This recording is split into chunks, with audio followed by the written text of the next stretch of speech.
आपका शुरुआत से ही उद्देश्य था कि मैं खेती करूंगी, किसान में बनूंगी? 2-3 महीने जॉब करने के बाद मेरे हस्बैंड ने मुझे बोला कि मुझे वहाँ का माहौल अच्छा नहीं लग रहा, मुझे जॉब नहीं करना है। कोई दिक्कत नहीं, आप वापस आइए, हम लोग खेती करेंगे। और खेती करना स्टार्ट भी किया हम दोनों ने। आपका वो साल शायद हरा कैप्सिकम था। कितना उत्पादन मिला, कितना कमा पाए? 100 टन माल निकाला था सर मैंने। 100 टन। और उसमें कमाई कितनी हो पाई आपकी? 25 लाख रुपए कमाई थी, 20 लाख रुपए पूरा प्रॉफिट था।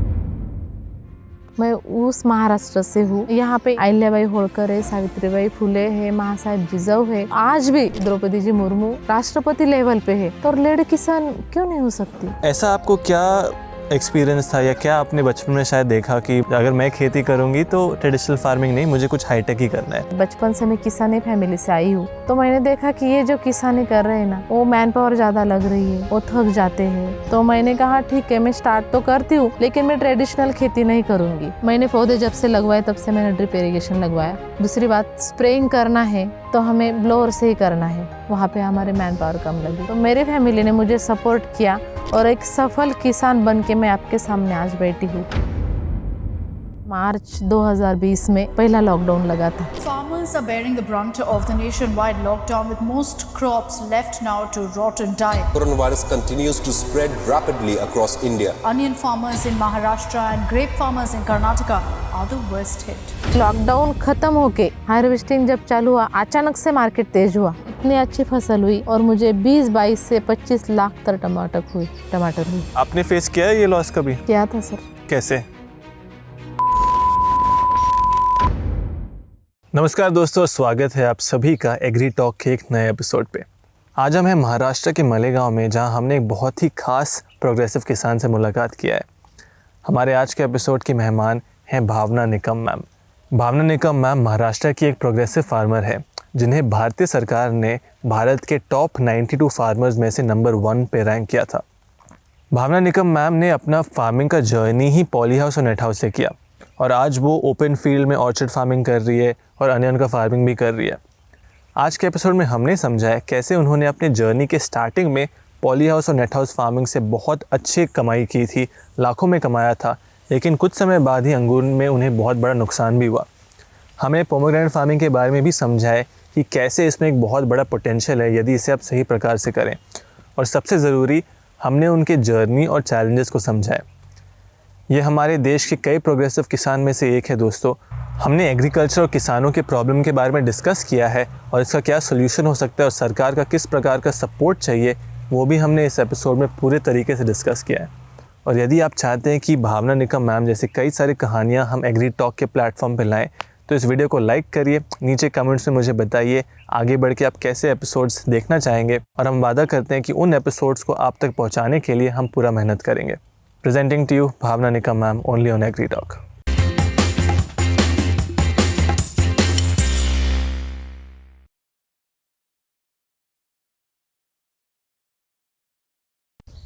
भावना मैम, सबसे पहले स्वागत है आपका एग्री टॉक पे।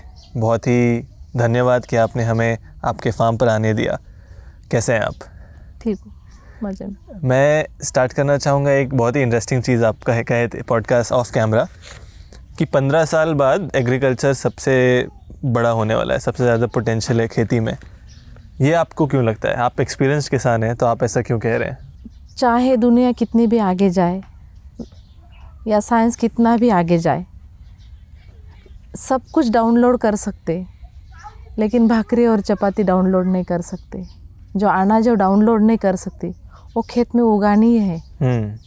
अगर खेत में उगानी है, अपना पेट चलाना, तो खाना ही होगा। और किसान जब तक नहीं उगाएगा, वो प्रोवाइड जब तक नहीं करेगा लोगों को दुनिया में, तब तक लोग खाएंगे क्या? और सब लोग जैसे कि पीछे जब मैंने सुना था मेरी सास के मुंह से कि जब वो छोटी थी तब नौकरी के लिए अच्छे दिन थे और नौकरी बहुत कुछ ऐसा अच्छा लगता था लोगों को, और किसानी कम लगती थी। लेकिन अब ऐसा होने लगा है कि किसानी अब जो फार्मर्स है वो हाईटेक खेती करने लगे हैं, और हाईटेक खेती और ऑटोमाइजेशन आने लगा है, तो फार्मिंग अब इजी लगने लगी है। तो मेरा एक्सपीरियंस है क्योंकि 5 साल पहले का माहौल और आज का माहौल किसानों का बहुत अच्छा चल रहा है। ऑटोमाइजेशन से खेती अच्छे से कर सकते हैं किसान। तो मुझे लगता है कि 15 साल बाद और अच्छे दिन किसानों के लिए आएंगे। आप जब स्टार्ट किए थे मैम, आपका शुरुआत से ही उद्देश्य था कि मैं खेती करूँगी, किसान में बनूँगी? आपका बैकग्राउंड क्या है? आप मतलब स्टार्टिंग से थोड़ा अपना जर्नी बताइए। मैं जब शादी करके आई तो मेरे हस्बैंड किसान थे। अच्छा। हाँ, लेकिन उनके पापा गुजर गए थे। उनके जगह पर एजुकेशन डिपार्टमेंट में उनको नौकरी लगी थी, क्लास 2 की पोस्ट थी और ज्वाइन भी हुए थे। जब वो ज्वाइन हुए, मेरी सासू माँ खेती करती थी और वो ट्रेडिशनल खेती करती थी। बाजरा जो है। हाँ, बाजरा, ज्वारा, मक्का वो सब करती थी और उनका अनार का बगीचा भी था। लेकिन मैन पावर ज़्यादा लगता था तब। और 2-3 महीने नौकरी करने के बाद, जॉब करने के बाद मेरे हस्बैंड ने मुझे बोला कि मुझे वहाँ का माहौल अच्छा नहीं लग रहा, मुझे जॉब नहीं करना है। कहाँ थे आप? मैं यहीं पे थी और वो पुणे में थे। पुणे में थे। हाँ, वो पुणे में गए थे और मैं यहाँ पे रुकी थी सासू माँ के साथ में। तो मैंने उनको कहा कि अगर मुझे, मेरे पापा किसान थे, वो अच्छे लगते थे, वो चल सकते थे, मुझे चले मेरे पापा किसान, तो हस्बैंड किसान क्यों नहीं चलेंगे? कोई दिक्कत नहीं, आप वापस आइए, हम लोग खेती करेंगे। और खेती करना स्टार्ट भी किया हम दोनों ने। 1 साल तक किया तो हम लोगों ने ये ऑब्ज़र्व किया कि अगर हम दोनों खेती करेंगे तो बाहर से अगर कुछ नया सीखना हो, कुछ नया टेक्निक लाना हो, मतलब खेती के साथ में कोई जॉइंट बिजनेस करना हो तो उनको करना चाहिए और मैं खेती संभालूं। बाद में हम दोनों की डील हुई बैठ के। उन्होंने कहा कि तू खेती कर और मैं बाहर का कुछ नया सीखना है और जॉइंट बिजनेस कुछ देखता हूँ, सर्च करता हूँ। तो मैंने कहा ठीक है, मैं स्टार्ट तो करती हूँ लेकिन मैं ट्रेडिशनल खेती नहीं करूँगी क्योंकि मैं खुद इतना अंग मेहनत नहीं कर सकती।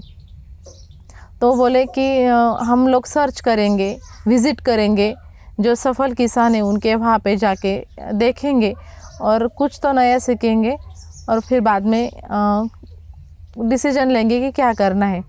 तो हम कृषि विभाग जो है हमारा, वहाँ के जो अधिकारी थे उनसे मिले कि हमें जो सफल किसान है उनसे मिलना है, आपके पास अगर कोई किसान हो।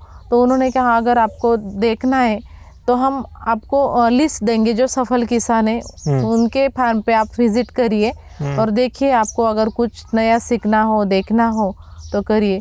तो फिर हम दोनों, मेरे हस्बैंड और मैं, सातारा, सांगली वहाँ गए थे। वहाँ बहुत सारे हाईटेक किसान हैं। हाँ, हाईटेक किसान है।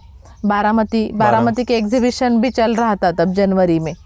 हम दोनों वहाँ पे गए और वहाँ पर जाकर देखा कि हमारी खेती बहुत पीछे है। ट्रेडिशनल लोग तो बहुत कुछ कर रहे, क्योंकि जब स्टार्ट किया वो साल था 2010-11 का, तब ज़्यादा एंड्रॉयड मोबाइल नहीं थे 2011 में। हमारे पास तो नहीं था, तो सोशल मीडिया हम देख नहीं पाते थे, जो टीवी पे देखेंगे वही। लेकिन वहाँ जाकर हमने देखा और हम एक दोनों को बोले कि कुछ तो कर सकते हैं अपन ऐसा। तो फिर हम वापस आए। खेती तो 15 एकड़ थी, लेकिन प्रॉपर जो वाटर चाहिए पूरी खेती के लिए, वो वाटर का प्रॉपर सोर्स नहीं था हमारे पास। जो बावड़ी थी वो मार्च एंडिंग तक उसका पानी सूख जाता था। बाद में अप्रैल मई में हम शांत बैठते थे क्योंकि प्रॉपर क्या बोलते हैं उसको, पानी नहीं था ना हमारे पास। तो फिर हमने क्या बोलते उसको, शेत तालाब हम जो बोलते हैं। सही है, समझ गया, कोई प्रॉब्लम नहीं। हाँ, वो हमने बनवाया 1 एकड़ में, मतलब 1.5 कोटी लीटर पानी उसमें स्टोर कर सकते। 2 करोड़ नहीं, 1.5 करोड़। 1.5 करोड़। हाँ, 1.5 करोड़ पॉन्ड बनाया, फार्म पॉन्ड। हाँ, फार्म पॉन्ड वो बनवाया और वहाँ पे स्टोर कर सकते, इतना बड़ा बनवाया। तो फिर हमारे पास पानी हो गया, तो हमारी तरीके से हम अब खेती करना चाहते थे। पानी आ गया था ना हमारे पास। तो फिर शुरू में हमने 12,000 पंछियों का पोल्ट्री बनवाया, मुर्गियों का। करेक्ट। हाँ, पोल्ट्री बनवाया। पोल्ट्री में मैन पावर ज़्यादा लगते थे और जब से वो छोटे छोटे बर्ड्स लाएंगे, वो 45 दिन की पूरी चेन थी। 45 दिन तक उनको पूरा खाद खिलाद दे के वेट बढ़ाना, और बाद में वो जाते थे। वो करते करते मुझे बैक पेन का ये होने लगा। फिर बैक पेन होने लगा तो मैंने सोचा कि ये भी अच्छा नहीं है, इसमें भी ज़्यादा काम करना पड़ता है। तो मेरे हस्बैंड को मैंने बोला कि और कुछ क्या कर सकते। तो उन्होंने बोला कि हमारे तहसील में पॉली हाउस किसी ने नहीं बनवाया है, अगर तू चाहती हो तो बना सकता हो। लेकिन हमारे पास उतना पैसा तब नहीं था, तो हमने बैंक ऑफ महाराष्ट्र का लोन लिया था। लोन लेके हमने पॉली हाउस बनवाया, जो आधा एकड़ में बनवाया था हमने। जो सांगली के लेबर आए थे हमारे यहाँ, उन्होंने बनवाया था। और गुजरात से कुछ तो मटेरियल लाया था, वो गैलोनाइज के पाइप वगैरह जो कुछ स्ट्रक्चर का लगता है, वो गुजरात से लाए थे। और सांगली के लेबर आए थे, उन्होंने वो बनवाया। बनवाने के बाद पहले ही साल ग्रीन और रेड कलर की कैप्सिकम लगवाई, सॉरी ग्रीन रेड और येलो वो लगवाई थी। तो हमारे यहाँ तो पता नहीं था ना कि ग्रीन और येलो कलर की कैप्सिकम आती है। तो फिर बहुत सारे किसान आने लगे, वो देखने लगे। और मैं भी इंस्पायर हुई कि कोई ना कोई हमारे यहाँ आने लगा, मैंने कुछ नया तो किया है। तो फिर मेरा इंटरेस्ट बढ़ता गया खेती में। उसको रेट भी अच्छा मिला, एवरेज भी अच्छा मिला। क्या रेट मिला उस समय आपको? उस समय 70-75 का रेट मिला था। 70-75 हाँ, किलो। 2000 स्क्वायर मीटर से मतलब आप कितना उत्पादन ले पाए? उस समय मैंने 9 से 10 लाख रुपए। 10 लाख रुपए का आपका रेवेन्यू टोटल? प्रॉफिट या प्रॉफिट? हाँ प्रॉफिट। वाह, तो आधा एकड़ से 10 लाख आप कमाई कर लिए? हाँ, कमाई कर ली और मेरा इंटरेस्ट बढ़ता गया। मैंने मेरे हस्बैंड को बोला कि ये बहुत अच्छा बनवाया है, तो इससे और दूसरा क्या बनाया ऐसा। तो फिर हमने नेट हाउस बनवाया 2 एकड़ में। यहाँ से 8 किलोमीटर दूर तक हमारी खेती है, वो बंजर ज़मीन थी। वहाँ पे हमने बनाने का निर्धार किया, हमने बनवाया। लेकिन अकाल पड़ा था 2013-14 में। अकाल पड़ा तो स्ट्रक्चर खड़ा हो गया, सब खड़ा हो गया। उसको ऐसा ना छोड़ देते हम। तो हमने मालेगांव से टैंकर से पानी मंगवाया। टैंकर से पानी लाते थे और पानी का इतना प्रॉपर मैनेजमेंट किया कि एक बूंद भी वेस्ट ना जाए। कैसे वो कर रहे थे? मतलब क्योंकि पानी सब जगह प्रॉब्लम होता है। हाँ, एक छोटा पॉन्ड बनवा लिया उस खेत में। ये बड़ा वाला यहाँ पे था और उस खेत में छोटा वाला बनवाया था हमने। तो पॉन्ड में पानी निकाल के लेते थे टैंकर में से। और इतना प्रॉपर नियोजन की ड्रिप लगवाया था, इनलाइन ड्रिप, जो कहीं पे ही लीकेज ना हो, पूरा पानी पौधे के ही पास पड़े ऐसा। सही बात है। हाँ, तो 2 एकड़ में हमने कैप्सिकम लगवाई थी। हरा कैप्सिकम? हाँ, हरा कैप्सिकम वो लगवाई थी। मैं ऑन कैमरा आपको बताना चाहती हूँ कि इतना प्रॉफिट हुआ और इतना अच्छा फसल हमें मिला कि मैं किसानों को एक सलाह देना चाहती हूँ। मैं छोटे से किसान हूँ, बहुत बड़े किसान नहीं हूँ, छोटे से किसान हूँ, लेकिन प्रैक्टिकल सीखी हूँ मैं। ऐसा कुछ एजुकेशन मैंने लिया नहीं है। और लेकिन मैं ये बता सकती हूँ, अगर खेती में आप मन से करें ना, बिजनेस के जैसा करना चाहिए। सही बात है। खेती कि उसे देना कितना है, उसके पास से लेना कितना है। रेट तो अप डाउन होते रहते हैं। जो आसमानी संकट और सुल्तानी संकट जो बोलते हैं, मतलब रेट और क्लाइमेट, वो तो हमारे हाथ में नहीं है, आते जाते रहते हैं। एक आध साल ऐसा भी आता है जो पूरा नुकसान हो जाता है। सही बात है। नुकसान होता नहीं, मैं ऐसा नहीं बोलती, नुकसान होता भी, लेकिन अगर करते रहे ना, एक आध साल ऐसा भी आता है कि पूरा बैकलॉग भी भर देती है। आपका वो साल शायद हरा कैप्सिकम था? हरा कैप्सिकम। कितना उत्पादन मिला, कितना कमा पाए? 100 टन माल निकाला था सर मैंने। 100 टन? 100 टन कितना? 2 एकड़ से? 2 एकड़ से तो 50 टन प्रति एकड़। हाँ। और उसमें कमाई कितनी हो पाई आपकी? 25 लाख रुपए कमाई थी, 20 लाख रुपए पूरा प्रॉफिट था। अच्छा। हाँ। 2 एकड़ से? हाँ, 2 एकड़ से। पहले ही 2-3 साल में ही आप 20 लाख प्रॉफिट कमा लिया। लेकिन आपने नेट हाउस और पॉली हाउस जो है, वो इतना प्रॉपर मैनेजमेंट अगर कर लिया ना, प्रॉपर मैनेजमेंट, तो क्या बोलते हैं, शाश्वत खेती, मतलब आपको देना ही देना है। नेट हाउस और पॉली हाउस में से जो आप उगाएंगे ना, उससे प्रॉफिट ही मिलेगा आपको, क्योंकि वो पूरा कवर रहता है।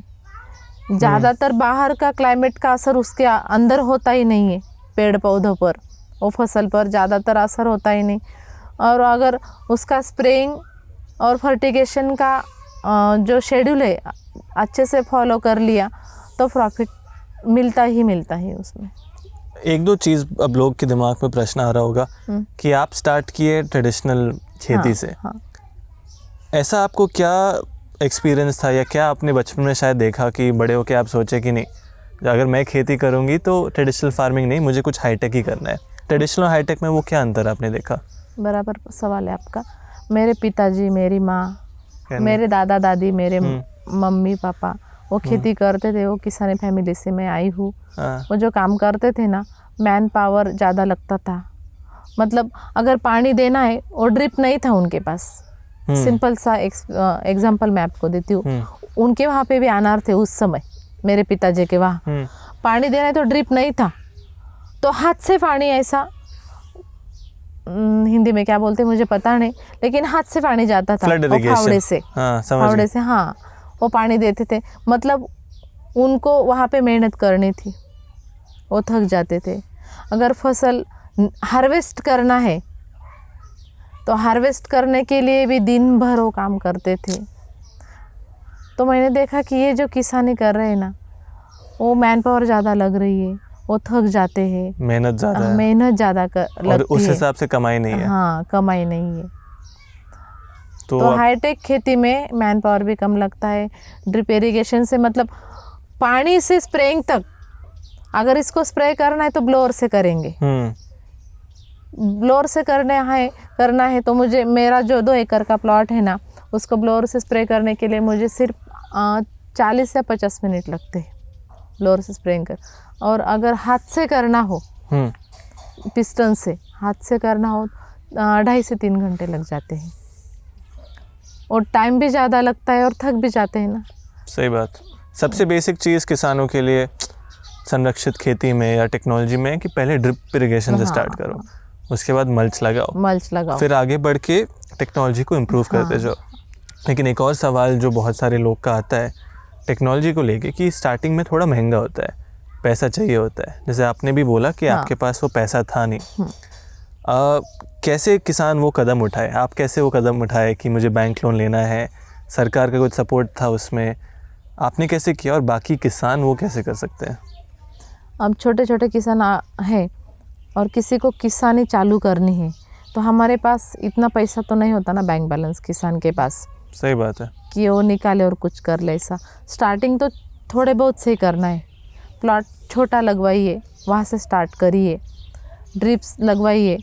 और कृषि विभाग के बहुत सारे योजनाएं आती है जो सब्सिडी मिलती है, वो योजनाएं का अवलंब करिए। आपने लिया था सब्सिडी? हाँ, सब्सिडी लिया। कितना सब्सिडी मिला था आपको?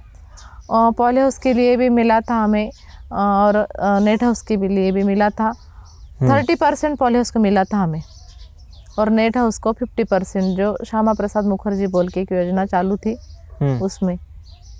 समझ गया। हाँ, सब्सिडी मिली थी। ज़्यादातर अभी जो किसान देखते हैं हम, वो लोग देखते हैं कि फ्रॉम ट्रेडिशन मेल फार्मर ज़्यादा डोमिनेट किए हैं। आपके परिवार में, आप मुझे ऑफ कैमरा बोल रहे थे कि आपके हस्बैंड ने बोला खेती आप करो, प्रॉफिट भी आपका, लॉस भी आपका। हाँ। फैमिली का रिएक्शन कैसा था, सपोर्ट कैसा था जब आपने डिसाइड किया कि नहीं मुझे आज एक हाईटेक फार्मिंग करना है? क्योंकि मानो कोई किसान परिवार देख रहा है या कोई यंगस्टर देख रहा है, उनको शायद वो कन्विक्शन हो बट परिवार सपोर्ट ना करे। आपका क्या सिचुएशन था? मेरी फैमिली जो है ना सर, बहुत सपोर्टिव है। मेरी फैमिली में हम 3 ही लोग हैं, क्योंकि मेरे ससुर गुजर चुके हैं, मुझे देवर नहीं है, ननद नहीं है, मेरे हस्बैंड अकेले हैं और वो दोनों माँ और बेटे रहते थे। बाद में मैं आई, हम 3 ही लोग, बाद में मेरी बेटियाँ वगैरह। अगर 3 लोगों में से हमने काम डिवाइड नहीं कर लिए तो कैसे क्या चलेगा? मेरे हस्बैंड मेरे साथ खेती में ही काम करते रहते तो आज उनका जो ट्रांसपोर्ट का कारोबार है, वो साइड बिजनेस जो हमारे एमएससीबी का वो कॉन्ट्रैक्ट लेते हैं वो है, बाकी का काम वो समाज सेवा में देते हैं, बाकी का वो राजनीति में देते हैं, तो वो नहीं दे पाते। तो मेरे फैमिली ने मुझे सपोर्ट किया और एक सफल किसान बन के मैं आपके सामने आज बैठी हूँ। मुझे लगता है कि कौन से भी फील्ड ले, कौन से भी फील्ड में आपको कष्ट करने हैं, काम करना ही है। अगर क्यों ना खेती करे, किसी के यहाँ जाके काम करने के बजाय मैं खुद के खेत में काम कर रही हूँ ना, मैं खुद के खेत की रानी हूँ ना। दूसरे के यहाँ जाकर काम करें, नौकरी करें, उसके बजाय हम खुद के खेत में। किसानी बहुत अच्छे है सर, मुझे लगता है। क्यों एक बात ऐसी है कि किसानों के तरफ देखने का जो नज़रिया है ना, गलत है, गलत भी है और अलग भी है। क्या है नज़रिया वो? ऐसा वो बेचारा किसान, उसके फटे टूटे कपड़े, और ऐसा किसान जो बेचारा ही लगता है, लेकिन किसान बेचारा नहीं है। उनका कॉन्फिडेंट पहले से ढीला करके रखा है समाज ने। अगर मैं बाहर जाती हूँ ना, अभी बाहर जाती हूँ तो मुझे पूछा जाता है, मेरा रहन सहन ऐसा है कि मैं अच्छा रहना मुझे पसंद है। हाँ बिल्कुल। हाँ, तो मैं बाहर जाती हूँ, मेरी बेटियों को छोड़ने के लिए जाती हूँ, तो मुझे पूछा जाता है कि पहला सवाल तो ये रहता कि हम अर्बन में रहते हैं ना, तो तेरे हस्बैंड क्या करते हैं? तो मैं बोलती हूँ उनका ट्रांसपोर्ट है और बाकी का राजनीति का काम संभालते हैं। तुम क्या करती हो? मैं बोलती हूँ मैं खेती करती हूँ। तुम खेती करती हो? ऐसा लोग करते हैं? हाँ, तुम खेती करती हो, लगता तो नहीं। अच्छा। हाँ, तब मुझे पता चला कि लोगों के सामने एक स्ट्रक्चर बना हुआ है किसान का, वो बेचारा दिखते ऐसा। लेकिन आज का किसान एक सफल किसान है, वो हाईटेक खेती करने वाला किसान है। और अगर फैमिली पीछे खड़ी हो तो कोई भी लेडी, हम भारत की लेडी है, भारतीय नारी सबसे भारी है। असंभव कुछ भी नहीं सर। मैं ट्रैक्टर चलाती हूँ, मैं 4 व्हीलर चलाती हूँ। ऐसा थोड़ी ना कि ये सिर्फ आदमी लोग ही या मेल ही कर सकते। आई थिंक आज लेडी बहुत आगे गई ना सर, बहुत आगे गई है, वो इतना काम करती है, फ्लाइट चलाने लगी। आज मैं खेती में काम करते हुए ऐसा नहीं ना कि मैं ऐसा दिन भर कुछ घास उखाड़ रही हो, ऐसा कुछ खेती नहीं कर रही ना, मैं हाईटेक खेती करने वाली किसान हूँ। तो आजकल के किसान ऐसे लेडी फार्मर्स बढ़ने लगी, और मुझे लगता है कि लेडी फार्मर्स, जो लेडीज़ के पास में जो परफेक्शन होता है ना सर, वो जेंट्स के पास में होता नहीं, ऐसा मुझे लगता है। अगर जो जॉब करने वाले हैं वो आदमी अलग रहते, लेकिन हमारे देखो नहा के आया आदमी, वो टॉवेल ऐसे फेंक देते। Oh no. बराबर है। जब सुबह से वो लेडी उठती है तो घर परफेक्ट लगे। किसी के घर में आप लेडी है उस घर में जाइए, और बैचलर रहते उस रूम में आप जाइए सर, परफेक्शन आपके ध्यान में आएगा कि लेडी रहने वाली, और सिर्फ बैचलर आदमी लोग मेल जहाँ पे रहते वहाँ का माहौल देखिए सर। वो परफेक्शन घर में रख सकती है तो वो खेती में क्यों नहीं रख सकती? बिल्कुल रख सकती है। आई थिंक आज तक आपने ऐसा न्यूज़ देखा है क्या सर कि आपने ऐसे न्यूज़ देखी होंगी कि खुदकुशी कर ली किसान ने, उसके ऊपर लोन था और उसने खुदकुशी कर ली? ऐसी न्यूज़ देखी है सर आपने कि उस औरत के सर पर बहुत सारा लोन था और उसने खुदकुशी कर ली? देखिए, लगता है मुझे आपने देखी नहीं होगी, क्योंकि लेडी बहुत स्ट्रांग होती है सर। हमारे यहाँ पे इंस्पायर मैं यहाँ से हुई कि माँ साहेब जिजाऊ है, सावित्रीबाई फुले है। मैं उस महाराष्ट्र से हूँ कि जहाँ पर मैं, हमारी ऐसी लेडी हो चुकी है, अहिल्याबाई होळकर है, सावित्रीबाई फुले है, माँ साहेब जिजाऊ है। ऐसी लेडी ने जो देश, और आज भी हमारे देश की राष्ट्रपति द्रौपदी जी मुर्मू राष्ट्रपति लेवल पे है, तो लेडी किसान क्यों नहीं हो सकती? हो सकती। लेकिन होता क्या है, ऐसे भी घर मैंने देखे, आज भी ऐसा हो सकता था। मेरे फैमिली सपोर्टिव है, इसलिए आप आए, काम तो मैं करती हूँ, लेबर से मैं कर लेती हूँ, मैनेजमेंट मैं सब देखती हूँ, लेकिन मुलाकात मेरे हस्बैंड दे, ऐसे भी फैमिली है। तो महिलाओं को ऐसा लगता है कि हमें प्लेटफॉर्म नहीं मिल रहा है। नहीं, बिल्कुल। आई थिंक काफ़ी लोग से मैं बात किया हूँ, आज भी गाँव में और सिटीज़ में, ये कई सिटीज़ में भी ये प्रॉब्लम है लेकिन आप जैसे कहते हैं एक औरत लक्ष्मी, दुर्गा और सरस्वती सब बन सकती है, बन सकती है। वो उनके कंट्रोल में है कि वो क्या हाँ, करे। हाँ। आपने एक और चीज़ कहा कि नौकरी लोग क्यों करें जब खुद के खेत में अपने बॉस बन सकते हो।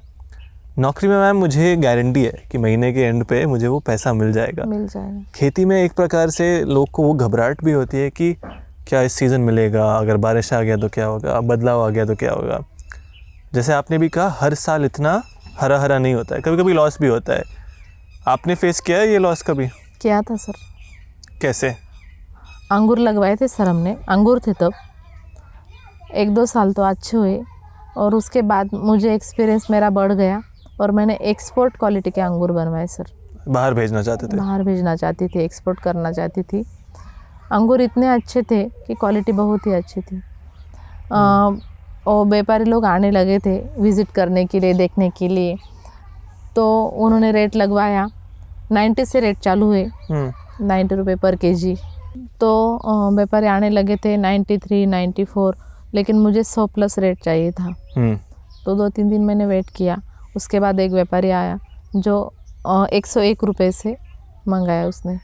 तो मैंने बोला ठीक है, हमारी डील पक्की हो गई 101 रुपये से, और परसों सुबह कटिंग के लिए आदमी लोग आएंगे, ऐसा वो बोल के गए। तो मैंने मन ही मन कैलकुलेट कर लिया कि इतने पौधे हैं, इन एवरेज इतना माल निकलेगा, इस रेट से अगर पकड़ा जाए इतना कमाई हो जाएगा। इतनी कमाई मुझे हो जाएगी। और फयान बोल के, क्या बोलते आप उसको? साइक्लोन। हाँ, साइक्लोन। फयान बोल के साइक्लोन अरबी समुद्र में तैयार हुआ और उसका कुछ तो प्रेशर जो था क्लाइमेट का, ये उत्तर महाराष्ट्र में आ गया। तो क्लाइमेट ऐसा हो गया सर, 2 दिन पहले जो धूप थी, क्रॉप कवर लगवाया नहीं था हमने। बाद में क्लाइमेट इतना चेंज हुआ कि जो पूरा माल था ना वो क्रैक हो गया। क्रैक मतलब ऐसा कि जो 2 नंबर मार्केट में भी नहीं गया। अच्छा, कोई खरीदने को तैयार नहीं था? कोई खरीदने को तैयार नहीं था। 2 दिन में आपका 101 रुपये से एकदम ज़ीरो हो गया? जीरो, बिल्कुल ज़ीरो। जो 1 रुपये का भी मैंने मार्केट में नहीं भेजा, पूरा ज़ीरो हो चुके। मेरे घर का माहौल तो पूरा दुख सा छाया गया था। दुख था घर में ऐसा कुछ। तो मेरी सासू माँ को बीपी का प्रॉब्लम है, उनका बीपी हाई हो गया। मेरे हस्बैंड तो पूरे शॉकिंग थे क्योंकि एक क्या हो गया ऐसा, क्योंकि जब उन्होंने मेरे हाथ में खेती दी थी तो उन्होंने बोला था कि प्रॉफिट होगा तेरा, लॉस होगा तेरा। तो लॉस हुआ, अब ये क्या करेगी ऐसा। ऐसे लॉस को कैसे झेलते हैं मैम आप? मतलब इतना बड़ा अमाउंट, कितना लॉस हुआ था आपका? 20-1 लाख तो आराम से। 20 लाख का नुकसान हो आराम गया? से, एक रात में। पूरे साल का मेहनत एक रात में बर्बाद। कैसे झेले उसको आप? बाद में घर में पूरा टेंशन का माहौल था। मैं 2 दिन तो किसी से कुछ बात नहीं करी, लेकिन जो घर का माहौल देखी उसके बाद मैंने सोचा कि अंगूर की खेती नहीं करनी चाहिए मुझे, क्योंकि क्लाइमेट अप डाउन होता जाता है और अगर ऐसे लॉसेस आते जाते रहेंगे तो मैं पीछे जाऊंगी ऐसा, मेरा पूरा नुकसान हो जाएगा। तो मैंने सोचा कि अंगूर नहीं रखने चाहिए।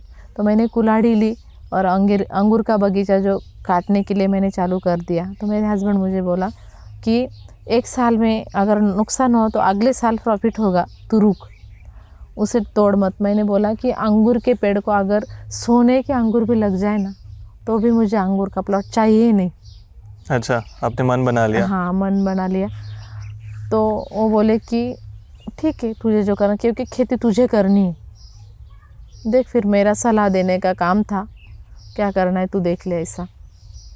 मैंने वो पूरा प्लॉट उखाड़ दिया और मुझे लगता है मार्च 2020 में पहला लॉकडाउन लगा था।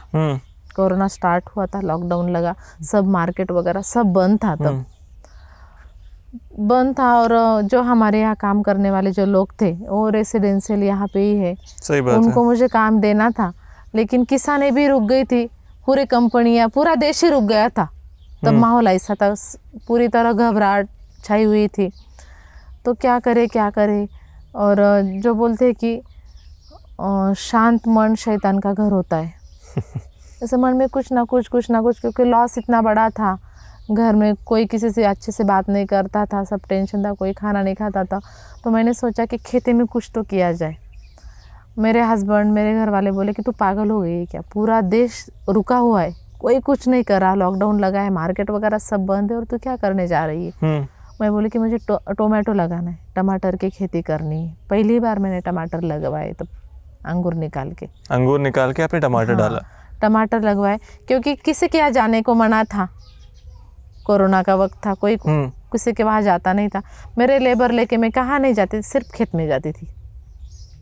और टमाटर पर इतना अच्छा ध्यान दिया सर, तो टोमेटो इतने अच्छे लगे। लॉकडाउन ख़त्म होके मेरा हार्वेस्टिंग अगस्त महीने में चालू हुआ, अगस्त स्टार्टिंग में 1-2 अगस्त को चालू हुआ हार्वेस्टिंग जब चालू हुआ, अचानक से मार्केट तेज़ हुआ, क्योंकि जो मार्केट में टमाटर की जो ये आवक थी ना, वो कम आने लगे थे टमाटर, क्योंकि बहुत सारे किसान रुके हुए थे ना।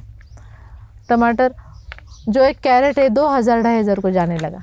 क्या बात है। हाँ, टमाटर का जो एक्सपोर्ट चालू हुआ था, एक्सपोर्ट के जो व्यापार रहते हो यहाँ से पिंपलगांव बसंत बोल के एक मार्केट है, वहाँ पे एक्सपोर्ट के व्यापारी आते हैं। वहाँ पे एक्सपोर्ट माल था, क्योंकि पूरा समय मैंने उसी को ही दिया था टमाटर के, किसी के वहाँ गई नहीं, आई नहीं।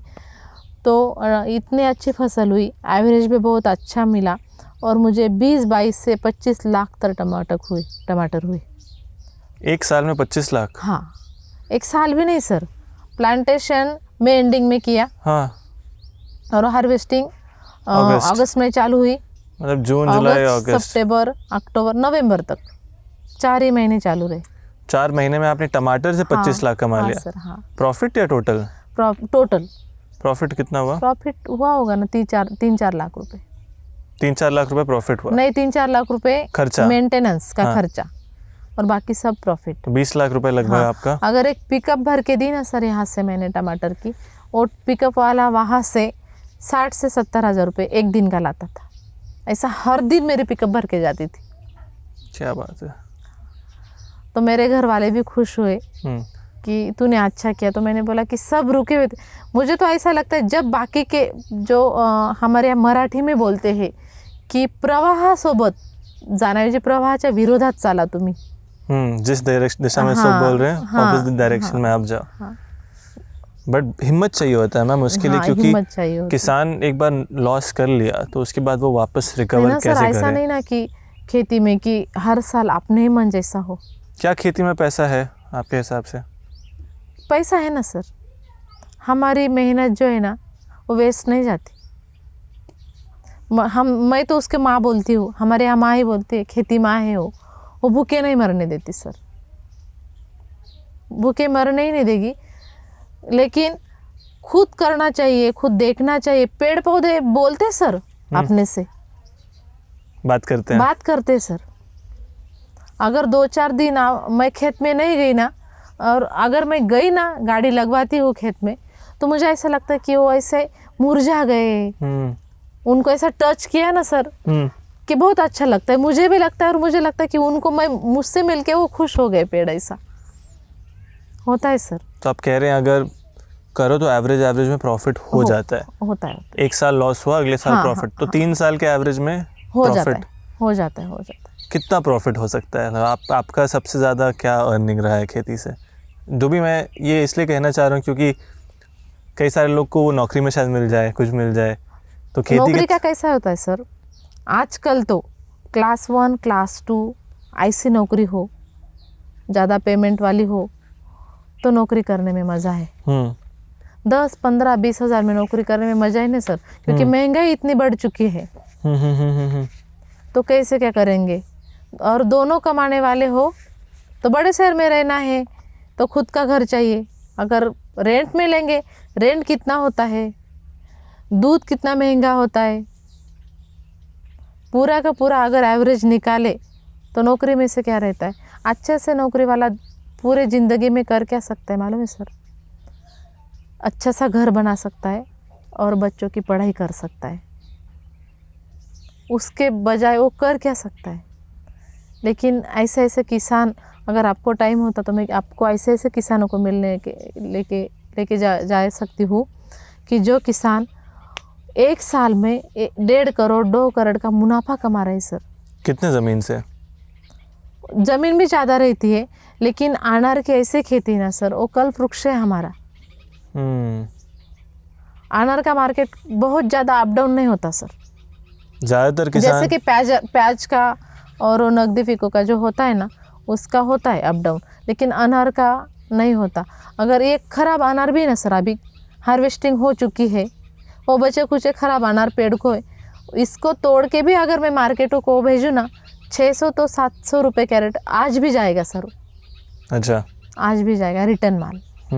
अपनी खेती के बारे में थोड़ा बताइए। आपने पॉली हाउस, नेट हाउस किया, अभी आज अनार का खेती कर रहे हैं, प्याज का खेती कर रहे हैं, क्या क्या फसल आप कर रहे हैं और ये आपने क्यों चुना? सब लोग से मैं जो मिल रहा हूँ, सब लोग कह रहे हैं कि अनार में बहुत अच्छा पोटेंशियल है। आपका कैसा अनुभव रहा है बाकी सारे फसल में? सबसे ज़्यादा मज़ा किस में आया? अनार में। क्यों? अनार ऐसा है जिसमें मैन पावर कम लगता है और वो रफ है, मतलब कि उसको ज़्यादातर कोई भी अटैक ज़्यादातर नहीं होता उस पेड़ पर। और उसमें अगर उसको जितना खिलाया जाए ना सर, उससे 2 गुना देता है वो अनार का पेड़। उसको अगर जितना खाने को दो ना फर्टिगेशन में से, उससे डबल से देता है सर वो।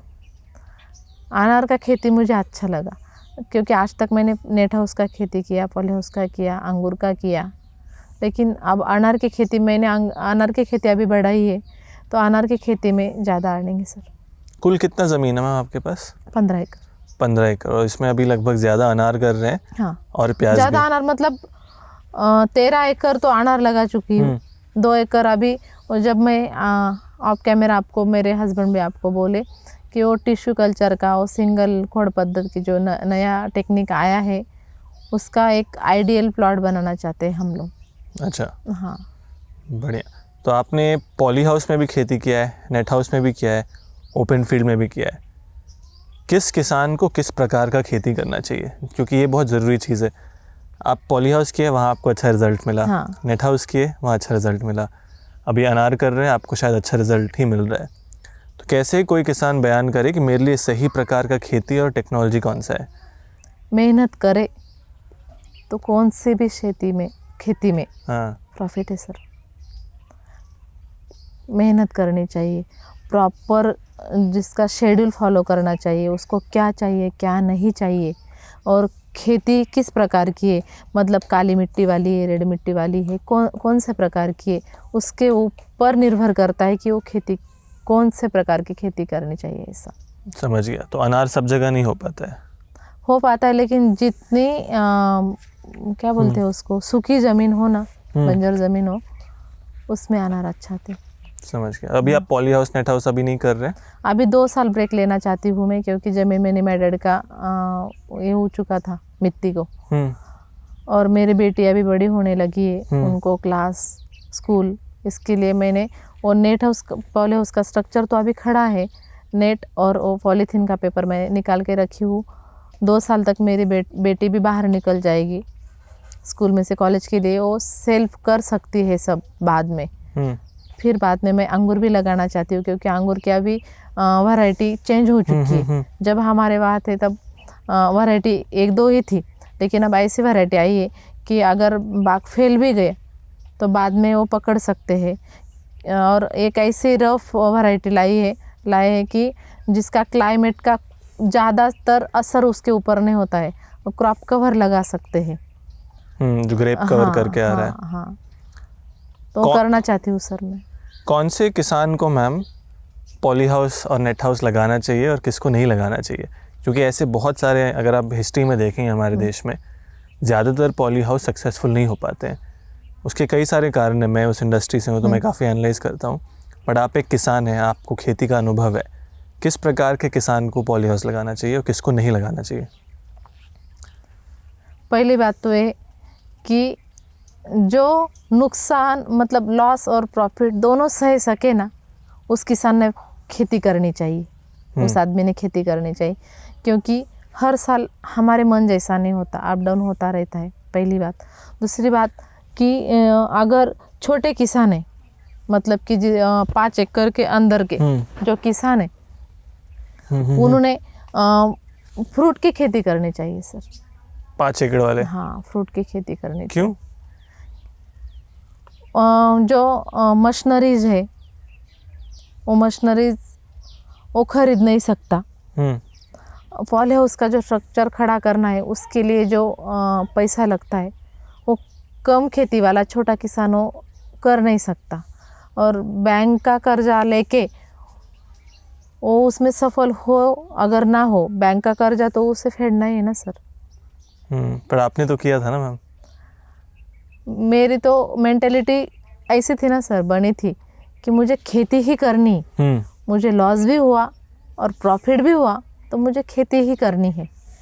तो मैं एक क्या बोलते हैं उसको, बन गई था मेरा मन कि मुझे करनी है, तो इसलिए मैंने starting poly house net house से किया, उससे भी मुझे अच्छा प्रॉफिट मिला और आगे भी मैं करना चाहती हूँ, लेकिन अभी मैंने बोला आपको मेरे क्या प्रॉब्लम है इसलिए मैंने ब्रेक दिया है। लेकिन छोटे जो किसान है वो फ्रूट की खेती करे जिससे वो घर ज़्यादातर लेबर नहीं लगेंगे उनको। सिंपल है, अगर आपके पास पैसा पड़ा हुआ है तब आप पॉली हाउस में वो डालो, और अगर आप बैंक से कर्जा ले रहे हो और वो कर्जा का प्रेशर को हैंडल कर सकते हो, हाँ हाँ वही। और आप खेती में टाइम दे सकते हो। हाँ। अभी बहुत सारे लोग का एक और पैटर्न चालू हुआ है कि नहीं पॉली हाउस तो लगा लूंगा बट लेबर और मेरे फार्म मैनेजर चला लेंगे, वैसे नहीं चलता। नहीं चलता आप खुद ही बोले कि नहीं चलता पौधों सर। से बात करना होता है, हाँ। और पॉली हाउस में तो और भी आपको और भी ध्यान देना होता है, छोटे छोटे बहुत, चीज़। हमारे यहाँ मिर्च को है ना ब्राह्मण जो समाज होता है ना उनकी बेटी बोलते हैं क्योंकि बहुत नाजुक रहती सर वो। अच्छा, हाँ, शिमला मिर्च या मिर्च? शिमला मिर्च अच्छा, बहुत नाजुक रहती क्योंकि कौन सा भी अटैक हो जल्दी से होता है उसके ऊपर, ज़्यादा होता है। हाँ वैसा फ्रूट के खेती में अटैक जल्दी से नहीं होता। जो टाइम दे सकता है खुद कर सकता है उसने पॉली हाउस नेट हाउस करना चाहिए सर, कोई समझ गया। दिक्कत नहीं। इसके बारे में थोड़ा मैम बात करते हैं, आपके फार्म के बारे में। अभी आपने बोला 15 एकड़ में आप खेती कर रहे हैं, अनार 8 एकड़ में। हाँ, बाकी प्याज है। प्याज का खेती कैसा है मैम? उसमें भी ज़्यादातर आई थिंक उतना पैसा लगता नहीं है वो, हाँ। कि उसमें मुनाफा मिलता है? नहीं सर, क्यों? अगर रेट उसके इन एवरेज रहे तो मिल सकते, लेकिन इस साल देखिए सर, आप अभी देख सकते हैं कि मेरा स्टोर करा हुआ प्याज अभी तक है जो मैंने मार्च महीने में स्टोर करा था। क्या बात कर रहे हैं? हाँ, क्यों आप बेचे नहीं? रेट ही नहीं आए सर, रेट का वेट आज भी कर रही हूँ मैं। अच्छा, रेट नहीं आया? हाँ, तो प्याज का मार्केट बहुत ज़्यादा अप डाउन होता रहता है क्योंकि गवर्नमेंट का रूल चेंज होता रहता है, तो इनपुट एक्सपोर्ट जो कुछ है गवर्नमेंट का वो टैक्स लगा देते हैं, इसके बजाय रेट ज़्यादा अप डाउन होते रहते हैं। इस पूरे साल में रेट ही नहीं बढ़े सर। ये बेचते कहाँ है प्याज? प्याज की खेती के बारे में ज़्यादा मुझे मालूम नहीं है। हमारे यहाँ मार्केट है ना सर, यहाँ से पास में ही मूंग से बोल के एक गाँव है, वहाँ पे मार्केट, उमराना बोल के एक गाँव है, वहाँ पे मार्केट है जो स्पेशल प्याज के ही व्यापारी वहाँ पे है। अच्छा, और मार्केट प्याज का ही हो। एवरेज भाव क्या होता है प्याज का? एवरेज भाव ही नहीं होता सर प्याज का। मतलब आज देखिए सर, पिछले अक्टूबर में मैंने बीज की बुआई की थी प्याज की, अक्टूबर में की, नवंबर एंडिंग में मैंने प्याज लगवाया था खेत में। आई थिंक 26 नवंबर को मैंने स्टार्ट किया था। बीज बोया आपने? नहीं, बीज अक्टूबर में। हाँ। और बीज उखाड़ के दूसरे खेत में लगाते हैं। अच्छा, डायरेक्ट बीज नहीं लगाते प्याज का। अच्छा, रोप बनवाते उसका और बाद में प्लांटेशन उसका करते हैं। नवंबर एंडिंग में मैंने 26 नवंबर 2024 को मैंने प्लांटेशन किया था प्याज का, और अप्रैल के फर्स्ट वीक में मैंने प्याज ज़मीन से निकाला और निकाल के मैंने स्टोर करके रखा क्योंकि मुझे लगा कि रेट जब आएंगे, जब मैंने निकाला तभी मुझे आज ऐसा लग रहा है कि जब मैंने निकाला तब बेच देती तो अच्छा रहता क्योंकि वेट भी देता था। कुछ तो परसेंट ख़राब हो चुका है अभी तो, स्टोर इतने दिन करके रखा है। आज देखिए सर, अप्रैल, मई, जून, जुलाई, अगस्त, सितंबर, अक्टूबर, नवंबर, 6 से 7 महीने हो गए सर स्टोर करके। उसका वेट लॉस भी हुआ है और 25 से 30% ख़राब भी हुआ है। लेकिन जिस दिन मैंने निकाला था उस दिन का मार्केट 1500 से अंदर, 1000 से आगे था। 1500 प्रति क्विंटल? क्विंटल। 1500 से अंदर 1000 से आगे था और आज भी मार्केट 1200-1300 है। अच्छा प्राइस क्या बोलते हैं प्याज में मैम? जैसे आप तो नहीं बेचे क्योंकि आप प्राइस से खुश नहीं थे। अच्छा प्राइस किसको बोलते हैं? अच्छा प्राइस 2000 प्लस जाना चाहिए सर, क्योंकि मेहनत बहुत है सर प्याज में। ऐसा? हाँ, मेहनत बहुत है, लेकिन किसान को उसके मेहनत का फल नहीं मिल रहा सर पिछले 1 साल से। और ये होता क्यों है? मतलब सप्लाई बहुत ज़्यादा है या क्या हो रहा है? गवर्नमेंट का कुछ तो रूल है, जो टैक्स बढ़ा देते 40% जो एक्सपोर्ट के लिए, तो एक्सपोर्ट रुक जाता है। एक्सपोर्ट रुक गया तो इधर मार्केट डाउन हो जाता है। समझ गया। ऐसा- तो ज़्यादा इंडिया में ज़्यादा सप्लाई हो जाता है। हाँ, एक में मार्केट में रेट बहुत कम रहता है और लोकल मार्केट में अगर मंडी में जाओ तो कितना महंगा मिलता है। वो किसान उगा सकता है लेकिन वो बिक नहीं सकता। यही हमारे भारत के किसानों की बहुत ज़्यादा शौकांतिका है सर। उगाने आता है, बेचने नहीं आता। बेचना नहीं आता सर। मैंने थोड़े से एरिया में क्या बोलते हैं उसको, गवार लगवाया था। गवार एक भाजी का एक है, गवार लगवाया था सर। एक लोकल व्यापारी मेरे यहाँ है, क्योंकि वो मार्केट भेजने लायक नहीं था, थोड़ा सा था, शायद 50-1 किलो गवार था। तो मैंने उस व्यापारी को जगह पर, उसने मेरे यहाँ से 20 रुपये किलो लेके गया सर। 20 रुपये किलो मेरे यहाँ से। और गांव में उसने स्टॉल लगवाया। मैं किसी काम से गांव में गई, उसकी माँ बेच रही थी वहाँ पे। मैं स्कार्फ वगैरह बांध चुकी थी, गाड़ी पे आई और मुझे लगा कि जो सुबह मेरे पास से लेके गई उसकी माँ है और मेरे खेत का गवार वो बेच रही है। तो मैं उनके वहाँ रुकी और बोला, मौसी गवार कैसे कह दिया ऐसा। उन्होंने मुझे पहचाना नहीं। जो सुबह मेरे पास से 20 रुपये किलो लेके गया सर, उसकी माँ 15 रुपये पाव केजी, मतलब 250 ग्राम। हाँ, बिक रही थी। तो 60 रुपये किलो। हाँ, 60 रुपये किलो। वही तो, अगर मेरे पास टाइम नहीं और मेरे पास नहीं, कोई भी किसान हो इतना सब बेचने के लिए जाते नहीं, किसी को दे देते, व्यापारी को, लोकल मार्केट या मार्केट को भेज देते। उगा सकते, बेच नहीं सकते। जो अंदर के लोग हैं वो बड़े हो रहे, किसान और छोटे होते जा रहे। ये मैं पढ़ रहा था कि सारे बिजनेस में, मैन्युफैक्चरिंग बिजनेस में आपका जितना बनाने का खर्चा होता है उस पर आप एक मार्जिन ऐड करते हो और आगे मार्केट में बेचते हो। हाँ, केवल एक किसान ऐसा होता है जो उगाने का खर्चा है उसके बाद वो अपना प्राइस ही नहीं डिसाइड कर पाता है। जैसे अंगूर में आपने डिसाइड किया। हमारे यहाँ के किसान की यही तो खराब हालत है सर, क्योंकि वो उगा सकता है, बेच नहीं सकता, पहली बात। दूसरी बात कि मार्केट अप डाउन होता रहता है। तो अगर आप किसी मॉल में जाते हैं सर खरीदने के लिए, वहाँ आप बार्गेनिंग नहीं करते सर। और मार्केट में जाओ, किसी मंडी में जाओ, आप वहाँ बार्गेनिंग करते हैं। लेकिन ये नहीं सोचते कि अगर मैं भी खेती करती हूँ लेकिन धूप में मैं भी काम करती हूँ ना सर। मेरे जैसे ऐसे लाखों किसान हैं। सही बात है। जो किसान, और किसान का मन इतना बड़ा होता है ना सर, दिल इतना बड़ा होता है ना कि आप किसान के वहाँ जाए, वो ऐसा तोल माप के आपको नहीं देगा सर।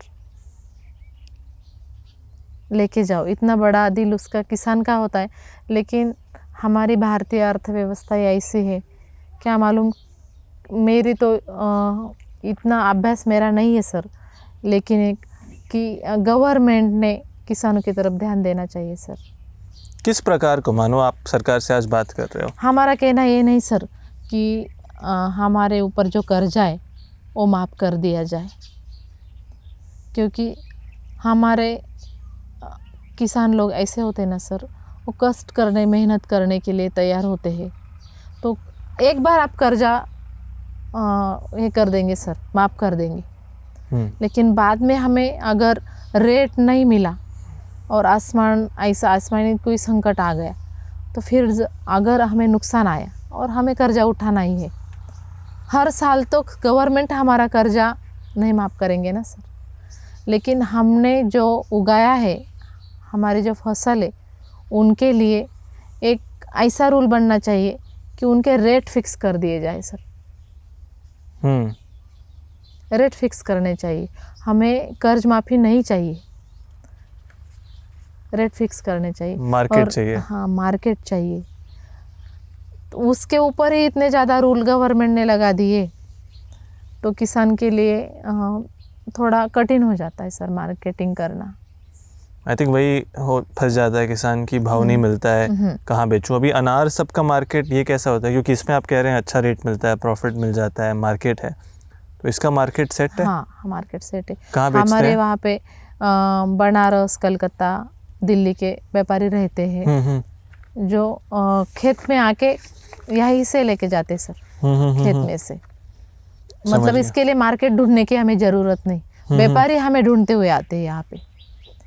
अच्छा, अनार के लिए खेत से ही लेके जाते हैं? खेत से ही लेके जाते हैं। समझ गया। और कितने समय का फसल होता है अनार? वैरायटी पर डिपेंड होता है, लेकिन 5 महीना प्लस, 5 से 8 महीने तक। मतलब इसमें भी वैरायटी ना सर, जैसे कि सेंद्रा है, आरक्ता है, शरद किंग है, ऐसे वैरायटीज़ है। समझ गया। अभी मैम मैं आपसे जब बात करना चाह रहा था कि एक मेरा जो सही निकला कि थोड़ा प्रोग्रेसिव किसान से मैं मिलना चाहता हूँ कि आगे की तरफ कैसे सोचना है। स्टार्टिंग से आपने टेक्नोलॉजी भी इस्तेमाल किया, अभी आपको क्या लगता है कि कैसे कैसे टेक्नोलॉजी किसान इस्तेमाल कर सकता है? ज़ीरो से स्टार्ट करते हैं। मानो एक किसान ये पॉडकास्ट देख रहा है या देख रही है, वो अपना खेती में कुछ बेहतरीन करना चाहती है। पहला कदम, दूसरा कदम, तीसरा कदम, ऐसे वो कैसे आगे बढ़ सकती है या बढ़ सकता है? मैंने पॉली हाउस, नेट हाउस सब कुछ कर चुकी हूँ मैं, अब अनार पे रुकी हूँ। आज अनार है इसलिए नहीं बोल रही, मैं किसानों को सलाह देना चाहती हूँ कि आप फ्रूट खेती करिए, मैन पावर आपको कम लगेगा, मतलब आपका पैसा वहाँ पर थोड़ा कम लगेगा, आपको मैन पावर कम लगेगा। और इसके लिए ऑटोमाइजेशन ज़्यादा हो चुका है। फ्रूट की खेती अनार ही नहीं, आप बेर कर सकते हैं, आप अंजीर कर सकते हैं, और अभी एक आया देखो ड्रैगन फ्रूट, उसके लिए तो मेंटेनेंस ही नहीं है ऐसा ड्रैगन को।